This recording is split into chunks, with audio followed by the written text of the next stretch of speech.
Persian മണ്ണിൽ വിലാപത്തിന്റെ കറുത്ത പതാകകൾ ഉയരുകയാണ്.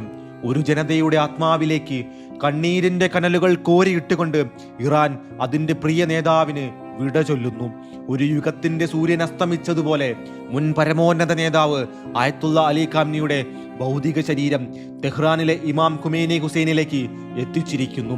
ഫെബ്രുവരിയുടെ ഒടുവിൽ യുദ്ധത്തിന്റെ കനൽച്ചൂടിൽ പൊലിഞ്ഞുപോയ ആ ജീവന്റെ ഓർമ്മ പുതുക്കി ലോകം ഇന്നേ വരെ സാക്ഷ്യം വഹിച്ചിട്ടില്ലാത്ത 6 ദിനങ്ങൾ നീളുന്ന വിലാപയാത്രകൾക്ക് ഇവിടെ തുടക്കമാവുന്നു. രക്തസാക്ഷിത്വത്തിന്റെ പ്രതീകമായ ചുവന്ന തുലിപ്പൂക്കളും വെള്ളപ്രാവുകളുടെ രൂപങ്ങളും അലങ്കരിച്ച മയ്യത്തുകട്ടിലിന് ചുറ്റും ജനസമുദ്രം ഇരമ്പിയാർക്കുകയാണ്.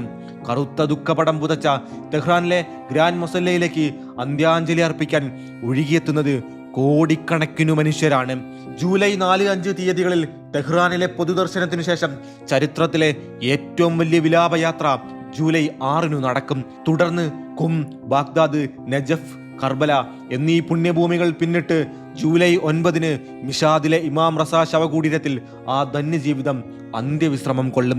ഭീതിയുടെ നിഴലുകൾ ഉള്ളത് കൊണ്ട് തന്നെ പ്രിയപുത്രൻ മുജ്തബ ഖാംനി ഈ ചടങ്ങുകളിൽ നിന്ന് ഒരുപക്ഷെ മാറി നിന്നേക്കാം. എങ്കിലും ഈ വിയോഗത്തിൽ പങ്കുചേരാൻ ഇന്ത്യയിൽ നിന്ന് PDP അധ്യക്ഷ മെഹബൂബ മുഫ്തിയും കോൺഗ്രസ് നേതാവ് സൽമാൻ ഖുർഷിദും കൂടാതെ റഷ്യയും ചൈനയും അടക്കം 30-ലേറെ രാജ്യങ്ങളുടെ പ്രതിനിധികളും ഇവിടെ എത്തിയിട്ടുണ്ട്.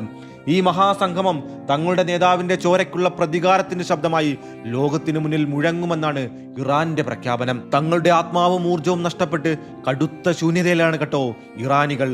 ഈ വിടവാങ്ങൽ ചടങ്ങുകളെ തകർക്കാൻ ശ്രമിക്കുന്നവർക്ക് നേരെ കനത്ത പ്രത്യാഘാതത്തിന്റെ മുന്നറിയിപ്പും ഇറാൻ ഇപ്പോൾ നൽകുന്നുണ്ട്.